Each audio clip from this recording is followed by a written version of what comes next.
जय हिंद मेरे प्यारे दोस्तों। आज है 26 मार्च 2025 और आज के जितने भी महत्वपूर्ण करंट अफेयर्स होंगी और स्टैटिक जीके होंगी वो सभी हम इस वीडियो में डिस्कस करेंगे।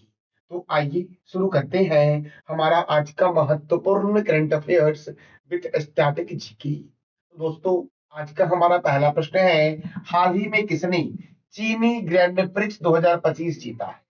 चीनी ग्रैंड प्रिक्स 2025 जो जीता है वो किसने जीता है? तो वो जीता है ऑस्कर पियास्टी ने जीता है।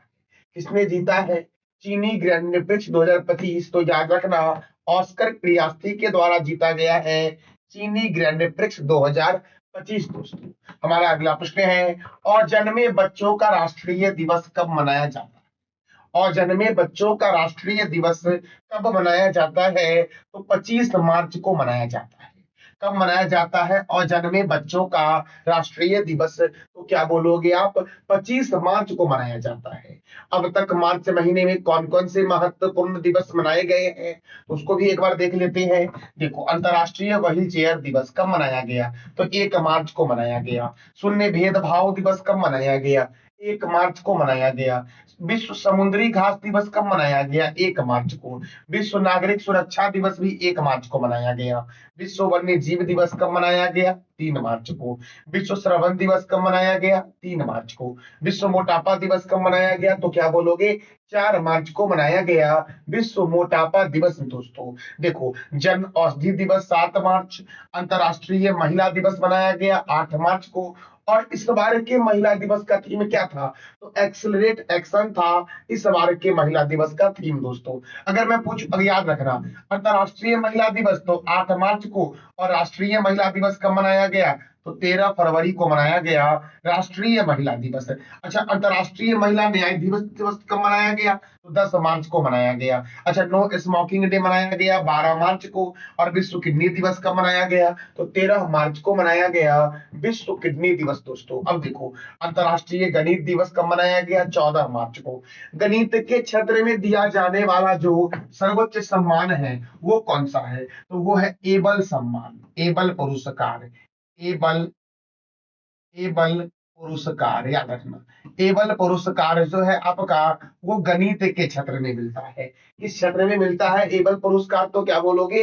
गणित के क्षेत्र में मिलता है। अब देखो, और कौन से दिवस मनाए गए? तो पाई दिवस कब मनाया गया? 14 मार्च को। नदियों के लिए अंतरराष्ट्रीय कार्रवाई दिवस कब मनाया गया? 14 मार्च को। विश्व निद्रा दिवस मनाया गया 14 मार्च को। विश्व उपभोक्ता अधिकार दिवस कब मनाया गया? तो 15 मार्च को मनाया गया। राष्ट्रीय टीकाकरण दिवस कब मनाया गया? 16 मार्च को। और अयोध्या निर्माण दिवस कब मनाया गया? तो 18 मार्च को मनाया गया मेरे प्यारे दोस्तों। अब देखो, विश्व ग्लेशियर दिवस मनाया गया 21 मार्च को। अंतरराष्ट्रीय नौरोज दिवस 21 मार्च को। विश्व कविता दिवस कब मनाया गया? 21 मार्च को। विश्व डाउन सिंड्रोम दिवस 21 मार्च। अंतरराष्ट्रीय वन दिवस 21 मार्च। विश्व जल दिवस 22 मार्च। और इस बार के जल दिवस का थीम क्या था? तो ग्लेशियर संरक्षण था इस बार के जल दिवस का थीम मेरे प्यारे दोस्तों। अब देखो दोस्तों, विश्व मौसम विज्ञान दिवस मनाया गया 23 मार्च को। और विश्व टीवी दिवस कब मनाया गया? 24 मार्च को। इस बार के टीवी दिवस का थीम क्या था? तो यस, वीकेंड एंड टीवी था इस बार के विश्व टीवी दिवस का थीम मेरे प्यारे दोस्तों। दोस्तों, हमारा अगला प्रश्न है, भारत की किस देश की, भारत ने किस देश की, यहाँ सही कर लेना, भारत ने किस देश के 5 उत्पादों पर एंटी डंपिंग शुल्क लगाया है? एंटी डंपिंग शुल्क लगाया है भारत ने किस देश के 5 उत्पाद पर? तो चीन के 5 उत्पाद पर भारत ने कौन सा कर लगाया है? तो याद रखना, एंटी डंपिंग टैक्स लगाया है। अब ये एंटी डंपिंग टैक्स क्या है वो भी जानेंगे। देखो, चीन दोस्तों, अब वो 5 उत्पाद जो है वो कौन कौन से हैं? तो देखो, 5 चीनी उत्पाद में एक है आपका सॉफ्ट फेराइट कोर, दूसरा आपका है वैक्यूम इंसुलेटेड फ्लॉक्स, तीसरा आपका है एल्युमिनियम फॉयल, चौथा जो आपका दोस्तों है उसका नाम है ट्राइक्लोरो ट्राइक्लोरो आइसो साइन्यूरिक एसिड, और पांचवा जो है वो है पॉलीविनाइल क्लोराइड अर्थात पीवीसी का पेस्ट रेंजिन है। इस पर भारत ने टैक्स लगाया है। अब देखो, एंटी डंपिंग शुल्क जो आपका है इसका उद्देश्य क्या है? तो घरेलू नौकरी को बचाना इसका उद्देश्य है। जब कोई विदेशी कंपनी किसी वस्तु को उसके उत्पाद मूल्य से काफी कम कीमत पर बेच रही है, मैंने क्या बोला? जब कोई विदेशी कंपनी किसी वस्तु को उसके उत्पादन मूल्य मूल्य से काफी कम कीमत पर बेच रही है तभी यह शुल्क लगाया जाता है। तो ऐसा चाइना के उत्पाद पर किया गया है। तो चाइना की राजधानी क्या है? बीजिंग। चाइना के प्रेसिडेंट कौन है? तो शी जिनपिंग है। कौन है प्रेसिडेंट? Xi Jinping. चाइना की करेंसी है रेनमिनबी। और भारत और चीन के बीच कौन सी रेखा है दोस्तों? मैकमोहन रेखा है। भारत और चीन के बीच मैकमोहन रेखा है। भारत और चीन के बीच एक अभ्यास होता है जिसका नाम है हैंड इन हैंड सैन्य अभ्यास। अच्छा, हैंड इन हैंड सैन्य अभ्यास जो होता है वो होता है किस देश के बीच? तो भारत और चीन के बीच। अच्छा, सूर्य किरण अभ्यास जो होता है वो भारत और नेपाल के बीच होता है। और संप्रीति सैन्य अभ्यास और बोगो सागर नौसैनिक अभ्यास ये होता है भारत और बांग्लादेश के बीच। मेरे प्यारे दोस्तों, देखो दोस्तों, ग्लोबल हंगर इंडेक्स 2024 में प्रथम स्थान पर कौन है? चाइना है। अच्छा, आप बताओ कि ग्लोबल हंगर इंडेक्स में अपने प्यारे देश भारत का स्थान क्या है? इसका जवाब दे दो आप कमेंट बॉक्स में। और दुनिया की सबसे लंबी एक्सप्रेसवे सुरंग का नाम है सेंगली सुरंग। क्या नाम है दोस्तों? तो सेंगली सुरंग नाम है दुनिया की सबसे लंबी एक्सप्रेसवे सुरंग का, जो कहां है? तो चाइना में है दोस्तों। अब दोस्तों देखो, हम अगले प्रश्न की ओर बढ़ते हैं। हमारा जो अगला प्रश्न है वो देखो एक बार कि युगे युगनी भारत राष्ट्रीय संग्रहालय, क्या नाम है? युगे युगनी भारत राष्ट्रीय संग्रहालय का निर्माण कहाँ किया जा रहा है? युगे युगनी भारत राष्ट्रीय संग्रहालय का जो निर्माण किया जा रहा है वो नई दिल्ली में किया जा रहा है दोस्तों। कहाँ किया जा रहा है? नई दिल्ली में। और याद रखना दोस्तों, जो नई दिल्ली आपका है, ये जो नई दिल्ली आपका है, दिल्ली जो है वो यमुना नदी के किनारे है। दिल्ली कौन सी नदी के किनारे है? तो याद रखना, यमुना यमुना नदी के किनारे दिल्ली है। अच्छा दोस्तों, हैदराबाद के अगर बारे में पूछूं तो हैदराबाद जो है वो कौन से नदी के किनारे है? तो मूसी नदी के किनारे है।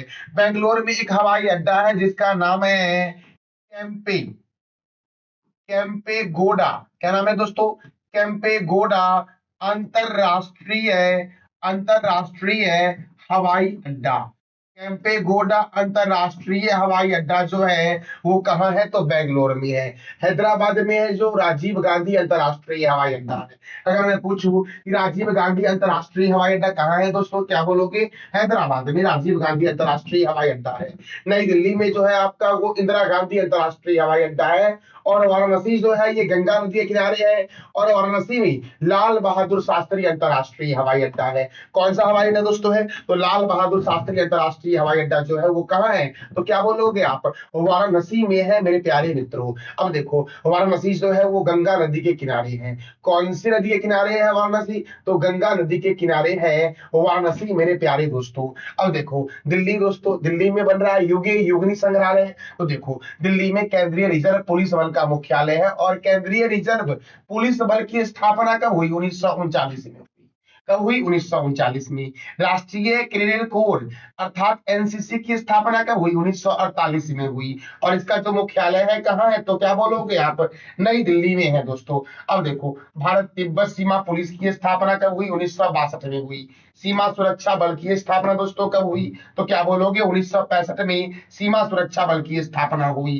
राष्ट्रीय सुरक्षा गार्ड की स्थापना कब हुई? 1984 में। केंद्रीय औद्योगिक सुरक्षा बल की स्थापना कब हुई? तो 1969 में केंद्रीय औद्योगिक सुरक्षा बल की स्थापना हुई। याद रखना दोस्तों, इसरो की स्थापना कब हुई? अगर मैं पूछूं कि इसरो की स्थापना कब हुई तो क्या बोलोगे आप? 1969 में हुई। चंद्रमा पर प्रथम बार जो चंद्रमा पर प्रथम बार मानव को लेके जाने वाला यान था उसका नाम था अपोलो 11।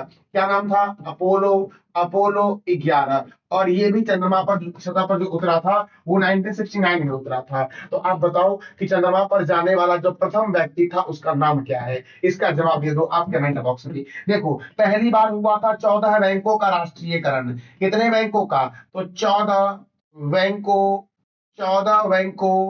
का राष्ट्रीयकरण। 14 बैंकों का जो राष्ट्रीयकरण हुआ था वो पहली बार हुआ था। कब हुआ था?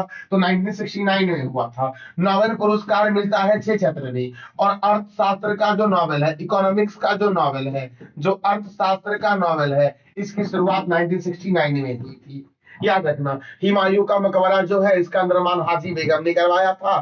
और ये कहाँ है, नई दिल्ली में। खिड़की मस्जिद का निर्माण गयासुद्दीन तुगलक ने करवाया था और ये कहाँ है दोस्तों, तो नई दिल्ली में है। कुतुब मीनार कहाँ है, नई दिल्ली में। कुतुब मीनार का निर्माण करवाया था किसने, तो कुतुबुद्दीन ऐबक ने करवाया था। और कुतुबुद्दीन ऐबक किसका गुलाम था, ये बताओ कमेंट बॉक्स में आप। अब देखो, कुतुबुद्दीन का गुलाम जो था वो इल्तुतमिश था। इल्तुतमिश को गुलामों का गुलाम के नाम से भी जानते हैं। और इल्तुतमिश ने ही कुतुब मीनार को पूरा करवाया था दोस्तों। किसने करवाया था कुतुब मीनार को पूरा, तो क्या बोलोगे, इल्तुतमिश ने करवाया था। दोस्तों यह जानकारी कैसी लग रही है, इसका फीडबैक दोस्तों आप अवश्य कमेंट बॉक्स में देना। दोस्तों अब अगले प्रश्न की ओर हम बढ़ते हैं। हमारा अगला प्रश्न है, वरिष्ठ नागरिक आयोग स्थापित करने वाला, वरिष्ठ नागरिक आयोग स्थापित करने वाला भारत का प्रथम राज्य कौन बना है। देखो दोस्तों, मैंने क्या बोला कि वरिष्ठ नागरिक आयोग स्थापित करने वाला जो भारत का प्रथम राज्य बना है वो कौन बना है, तो याद रखना, जो वरिष्ठ नागरिक आयोग है उसको स्थापित करने वाला भारत का जो पहला राज्य बना है वो बना है केरल। कौन बना है, तो केरल बना है। इसका राइट आंसर दोस्तों क्या हो जाएगा, ए हो जाएगा कि केरल जो है वो वरिष्ठ नागरिक आयोग स्थापित करने वाला भारत का पहला राज्य बना। याद रखना, महाराष्ट्र दिख रहा है आपको ऑप्शन में ना, तो महाराष्ट्र में बोरीवली राष्ट्रीय उद्यान है। और महाराष्ट्र में एक झील भी है जिस झील का नाम है लोनार झील। कितना बार पूछा गया एग्जाम में है कि लोनार झील जो मेरे प्यारे दोस्तों है यह कहां पर है, तो महाराष्ट्र में है। गोवा दोस्तों याद रखना, गोवा में भी एक झील है जिसका नाम है नंदा झील। याद रखना, नंदा झील कहाँ है, गोवा में। और गोवा में फिर से याद रखना कि गोवा में है दूध सागर झरना। कौन सा झरना दोस्तों, तो दूध सागर झरना कहाँ है, गोवा में है। अब केरल के बारे में तो मैं अभी बताऊंगा ही आपको। कर्नाटक के एक राष्ट्रीय उद्यान का नाम बताओ दोस्तों आप कमेंट बॉक्स में कि कर्नाटक में कौन सा एक राष्ट्रीय उद्यान का नाम बताना आपको है। अब देखो, केरल की राजधानी क्या है, तिरुवनंतपुरम है। केरल के गवर्नर कौन है, राजेंद्र विश्वनाथ आलेरकर है। केरल के मुख्यमंत्री कौन है, पिनराई विजयन। और केरल में राज्यसभा कितना है, 9। और लोकसभा दोस्तों कितना है, तो 20 है। परम्बिकुलम राष्ट्रीय उद्यान, पेरियार राष्ट्रीय उद्यान और साइलेंट वैली राष्ट्रीय उद्यान कहाँ है, तो केरल में दोस्तों है। कहाँ पर है साइलेंट वैली राष्ट्रीय उद्यान, केरल में। देखो, बेम्बांड झील, अष्टमुदी झील और पेरियार झील केरल में है। केंद्रीय नारियल अनुसंधान संस्थान का मुख्यालय कहाँ है, कासरगोड में। राष्ट्रीय रबर अनुसंधान केंद्र कहाँ है, तो कोट्टायम में है। पंपा सिंचाई परियोजना पंपा नदी पर है। पंपा सिंचाई परियोजना कौन सी नदी पर है, तो पंपा नदी पर है। अरब सागर की रानी और पूर्व का वेनिस के नाम से जानते हैं कोच्चिन शहर को। अरब सागर की रानी और पूर्व का वेनिस के नाम से जानते हैं किसको, कोच्चिन को। और मसालों के शहर के नाम से जानते हैं किसको, तो केरल को जानते हैं मसालों के शहर के नाम से मेरे प्यारे दोस्तों हमारा अगला प्रश्न है कि भारत के नए वित्त सचिव कौन बने हैं। मैंने क्या बोला कि भारत के नए वित्त सचिव जो बने हैं वो कौन बने हैं, तो अजय सेठ बने हैं भारत के नए वित्त सचिव दोस्तों। इसका राइट आंसर क्या हो जाएगा, ए हो जाएगा, अजय सेठ बने हैं कौन, तो भारत के नए वित्त मंत्री दोस्तों। अब कुछ और भी चेयरमैन है उसको भी याद करना जरूरी है क्योंकि अभी एग्जाम में आता है आपका। जैसे कि भारतीय लघु उद्योग विकास बैंक के सीएमडी कौन है, तो मनोज मित्तल है। अंतरराष्ट्रीय ओलंपिक समिति के अध्यक्ष कौन है, तो क्रिस्टी कैवेंट्री है। मैंने कल ही बताया था इसके बारे में। अंतरराष्ट्रीय ओलंपिक समिति के अध्यक्ष कौन है, तो क्रिस्टी कैवेंट्री है। भारतीय बैंक संघ के प्रमुख, भारतीय बैंक संघ की मुख्य कार्यकारी अधिकारी कौन है, तो अतुल कुमार गोयल है। एचपीसीएल के सीएमडी कौन है, तो विकास कौशल है। एचपीसीएल के सीएमडी दोस्तों कौन है, एचपीसीएल के सीएमडी तो क्या बोलोगे आप, विकास कौशल है। मुख्य चुनाव आयुक्त कौन है, ज्ञानेश कुमार। मुख्य चुनाव आयुक्त कौन है, ज्ञानेश कुमार। सीआरपीएफ के महानिर्देशक कौन है, तो ज्ञानेंद्र प्रताप सिंह है। और बीसीसीआई के सचिव कौन है, देवजीत सैकिया। देवजीत सैकिया जो है वो बीसीसीआई के सचिव है मेरे प्यारे दोस्तों। देखो दोस्तों, इसरो के अध्यक्ष कौन है, वी नारायणन। बीसीसीआई के कोषाध्यक्ष कौन है, प्रभतेज सिंह भाटिया है। भारतीय एथलेटिक्स महासंघ के अध्यक्ष कौन है, तो बहादुर सिंह सांग है। एसोचैम के नए महासचिव कौन बने, मनीष सिंघल। भारतीय खाद्य निगम के सीएमडी कौन बने, आशुतोष अग्निहोत्री। राष्ट्रीय मानवाधिकार आयोग के अध्यक्ष कौन है, वी राम सुब्रमण्यम। भारतीय रिजर्व बैंक का 26वां गवर्नर किसे बनाया गया है, संजय मल्होत्रा को बनाया गया दोस्तों है भारतीय रिजर्व बैंक का 26वां गवर्नर। अच्छा बताओ जरा सा आप कि भारतीय रिजर्व बैंक के प्रथम गवर्नर कौन थे, प्रथम गवर्नर कौन थे ये पूछा हूं। देखो, भारतीय रिजर्व बैंक के प्रथम भारतीय गवर्नर कौन थे, तो ये भी बताओ आप कमेंट बॉक्स में। और भारतीय रिजर्व बैंक के प्रथम गवर्नर कौन थे ये भी बताओ। भारतीय रिजर्व बैंक की स्थापना जो की गई थी वो 1935 में की गई थी। कब की गई थी? 1935 में दोस्तों भारतीय रिजर्व बैंक की स्थापना की गई थी। नासा की स्थापना कब की गई थी? तो मैंने आपको कल भी बताया था कि नासा की स्थापना 1958 में की गई थी। और नासा के चेयरमैन है जेरेड इसाकमैन। फिक्की के अध्यक्ष कौन है? Harshvardhan Agrawal. Airport authority of India के अध्यक्ष कौन है? विपिन कुमार। एक्सिस बैंक के नए एमडी एंड सीईओ कौन है? अमिताभ चौधरी। भारतीय तटरक्षक बल का नया अध्यक्ष किसे बनाया गया? एस परमेश को। और संयुक्त राष्ट्र में भारत के नए राजदूत कौन बने हैं? तो पी हरीश बने हैं दोस्तों। बीसीसीआई के नए अध्यक्ष कौन है? जय शाह, जो बीसीसीआई के सबसे युवा अध्यक्ष दोस्तों हैं। और सीमा सुरक्षा बल के प्रभारी महानिर्देशक हैं दलजीत सिंह चौधरी। यूपीएससी के अध्यक्ष कौन है? प्रीति सूदन। एसबीआई के अध्यक्ष कौन है? चल्ला श्रीनिवासल्लू शेट्टी। यूरोपीय परिषद के अध्यक्ष कौन है? Antonio Costa. नाटो के नए महासचिव कौन है? तो मार्क रूट हैं नाटो के नए महासचिव दोस्तों। प्रेस सूचना ब्यूरो के अध्यक्ष है धीरेन्द्र ओझा। बीएसएनएल के अध्यक्ष और प्रबंधक निर्देशक कौन है? Robert Gerard Ravi. Konkan railway corporation के नए सीएमडी कौन है? संतोष कुमार झा। असम राइफल के महासचिव कौन है? विकास लकेरा है। सशस्त्र सीमा बल के अध्यक्ष कौन है? अमित मोहन प्रसाद। और एशियाई क्रिकेट परिषद के नए अध्यक्ष कौन है? तो सम्मी सिल्वा है दोस्तों एशियाई क्रिकेट परिषद के नए अध्यक्ष। राष्ट्रीय आपदा प्रतिक्रिया बल के कौन है? पीयूष आनंद। देखो दोस्तों, अगर मैं चाहूं तो आपको ये ना भी बताऊं तो भी आप खुश रहोगे, लेकिन ये एग्जाम में आएगा इसलिए पढ़ना जरूरी है। समझ रहे दोस्तों? आप कितना भी विद्वान हो, अगर आप सफल नहीं होते हो ना दोस्तों, तो आप विद्वान फिर नहीं रहोगे। इसलिए दोस्तों आपको सफल होना बहुत जरूरी है। और ये मैं इसलिए करवाता हूँ रिवीजन आपको, ताकि आपको याद रहे और एग्जाम में आपसे मिस ना हो क्वेश्चन, क्योंकि आप खुद से तो रिवीजन करते नहीं। इसलिए मैं जब भी कोई नया अध्यक्ष आता है तो मैं प्रयास करता हूँ कि आपको अच्छे से रिवीजन करवा दूं। देखो, राष्ट्रीय आपदा प्रतिक्रिया बल के अध्यक्ष कौन है? एनडीआरएफ के कौन है? पीयूष आनंद। पुलिस अनुसंधान और विकास ब्यूरो के कौन है? राजीव कुमार। सीबीएसई के कौन है? राहुल सिंह है। इंटरनेशनल कोर्ट ऑफ जस्टिस के नए अध्यक्ष कौन है? नवाब सलाम। बीएसएफ की पहली महिला स्नाइपर कौन है? सुमन कुमारी। भारत के मुख्य सूचना आयुक्त कौन है? तो हीरालाल समारिया है भारत के मुख्य सूचना आयुक्त। और आईटीबीपी के महानिदेशक कौन है? राहुल सरगोत्रा। और एशियन डेवलपमेंट बैंक, एडीबी का फुल फॉर्म होता है एशियन डेवलपमेंट बैंक। आप बताओ कि एडीबी का मुख्यालय कहाँ है? तो एडीबी के जो 11वें अध्यक्ष बने हैं वो मसातो कांडा बने हैं। कौन बने दोस्तों? तो मसातो कांडा बने हैं एडीबी के 11वें अध्यक्ष। हमारा अगला प्रश्न है, हाल ही में किस राज्य की रत्नागिरी के पास बौद्ध अवशेष खोजे गए हैं? हाल ही में किस राज्य की रत्नागिरी के पास बौद्ध अवशेष खोजे गए हैं? तो इसका आंसर हो जाएगा ओडिशा के रत्नागिरी के पास बौद्ध अवशेष खोजे गए हैं। अब देखो, केरल के पलक्कड़ जिले में एक डैम है जिसका नाम है मलमपूजा डैम। तो मलमपूजा डैम के पास भी बौद्ध अवशेष खोजे गए हैं। टाइपिंग मिस्टेक दोस्तों, बौद्ध अवशेष खोजे गए हैं, याद रखना। केरल के पलक्कड़ जिले में जो एक डैम है जिसका नाम है मलमपूजा डैम के पास भी बौद्ध अवशेष खोजे गए हैं। तो ओडिशा के रत्नागिरी के पास बौद्ध अवशेष मिले हैं। और कहाँ मिले हैं? तो केरल के मलमपूजा डैम के पास भी बौद्ध अवशेष मिले हैं। तो केरल के बारे में तो मैंने तुरंत बताया आपको। अभी हम जानेंगे ओडिशा के बारे में मेरे प्यारे दोस्तों। तो देखो दोस्तों, ओडिशा की राजधानी है भुवनेश्वर। ओडिशा का पूर्व नाम है कलिंग। और सम्राट अशोक जो थे वो मौर्य वंश के शासक थे। कहाँ के थे? मौर्य वंश की।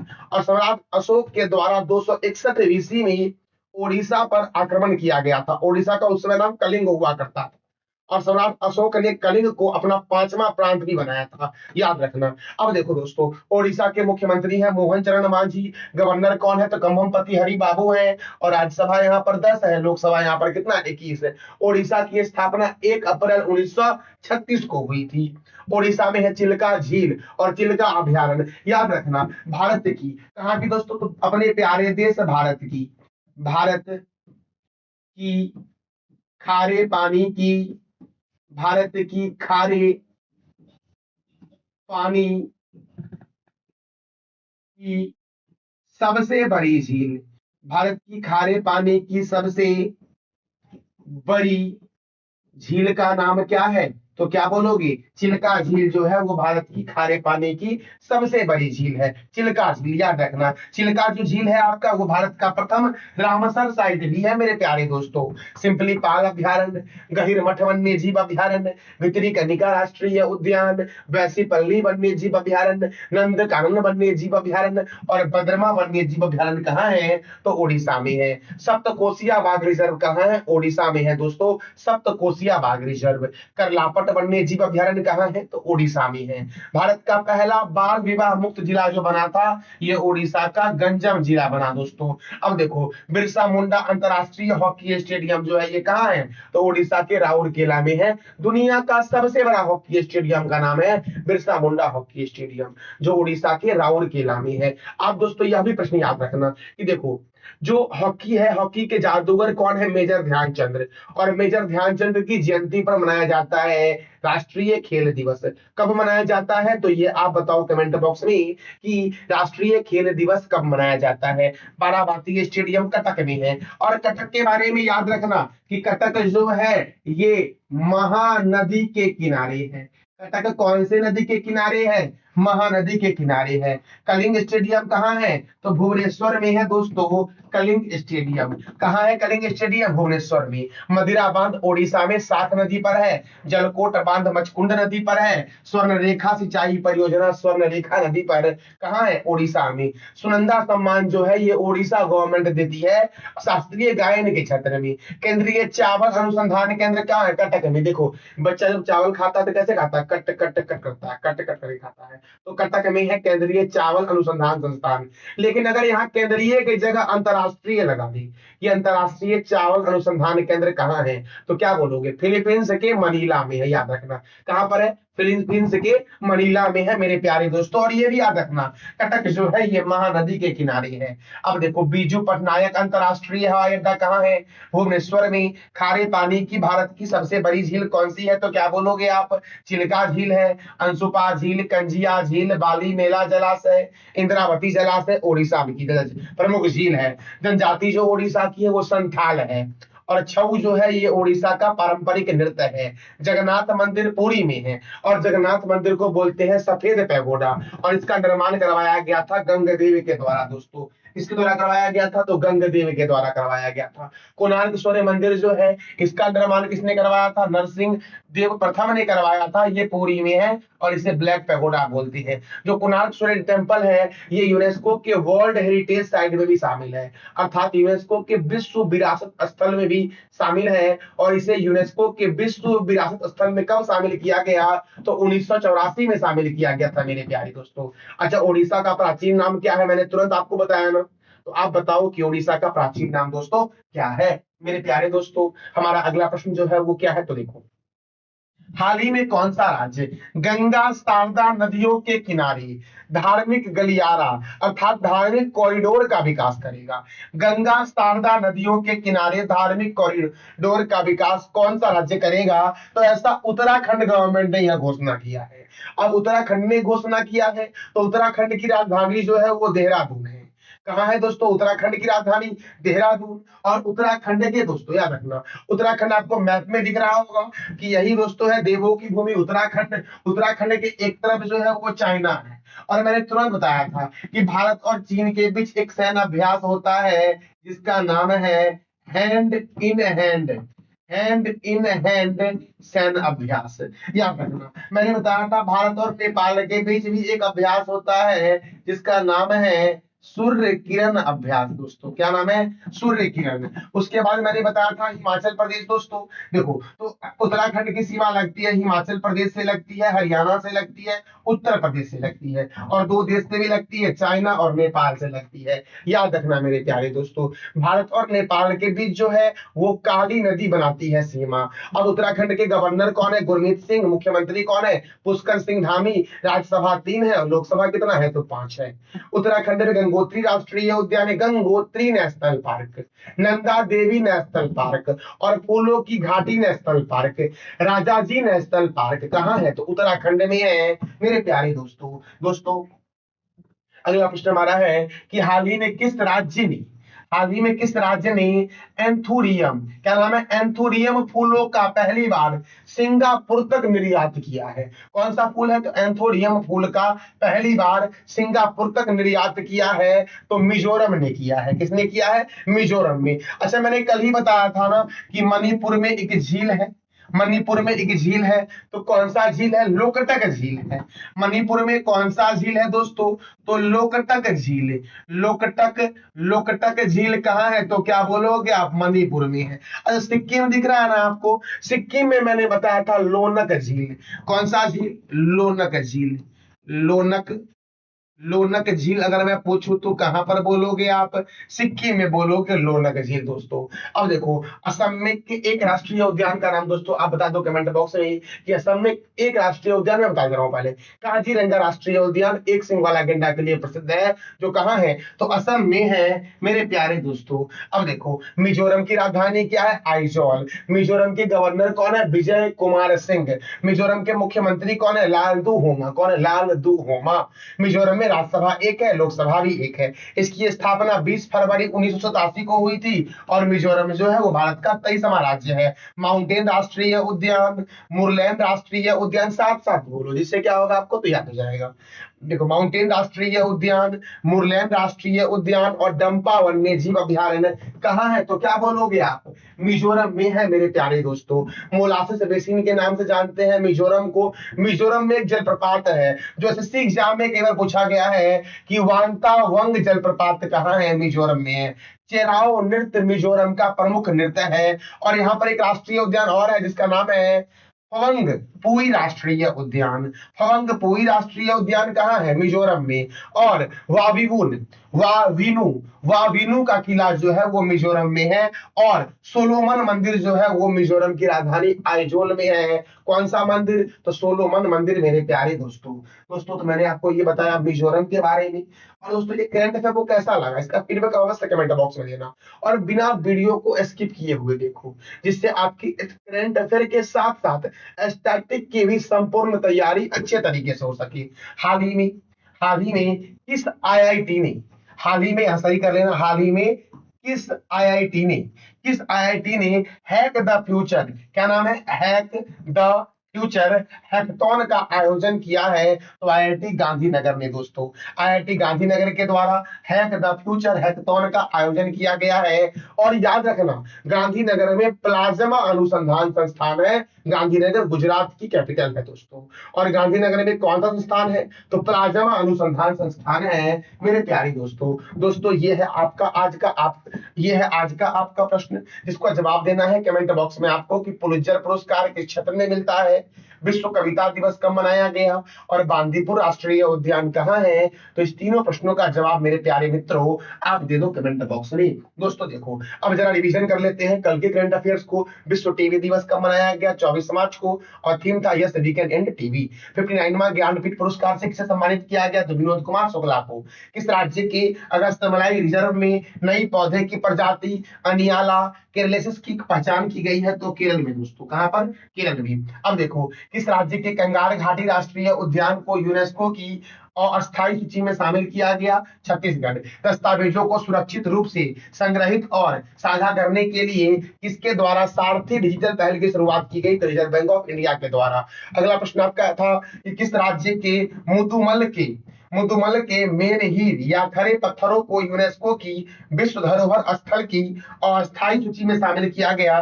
तेलंगाना। और 7वां प्रश्न था कि किस देश में राष्ट्रपति शासन की घोषणा की गई है? तो पेरू। और पेरू की राजधानी क्या है ये आप बताओ कमेंट बॉक्स में। केंद्रीय युवा और खेल मंत्रालय के द्वारा किस अभिनेता को इंडिया आइकन चुना गया? आयुष्मान खुराना को। और आसियान रक्षा मंत्री सम्मेलन 2025 का आयोजन आसियान रक्षा मंत्री सम्मेलन 2025 का आयोजन कहाँ हुआ है दोस्तों? तो नई दिल्ली में हुआ है। कहाँ हुआ दोस्तों? नई दिल्ली में हुआ है। तो मेरे प्यारे दोस्तों, ये था हमारा आज का महत्वपूर्ण करंट अफेयर्स और मैंने कल के करंट अफेयर्स का आपको रिवीजन भी करवाया। तो कैसी लगी है जानकारी, इसका फीडबैक आप देना जरूर कमेंट बॉक्स में। और इस वीडियो का पीडीएफ चाहिए आपको तो टेलीग्राम जाके ज्वाइन कर लेना। और टेलीग्राम पे सर्च मार लेना आप GK and GS with Manish sir, फिर आपको टेलीग्राम चैनल मिल जाएगा, या फिर वीडियो के डिस्क्रिप्शन बॉक्स में टेलीग्राम का लिंक है, वहां से आप ज्वाइन कर लेना। थैंक यू सो मच मेरे प्यारे दोस्तों।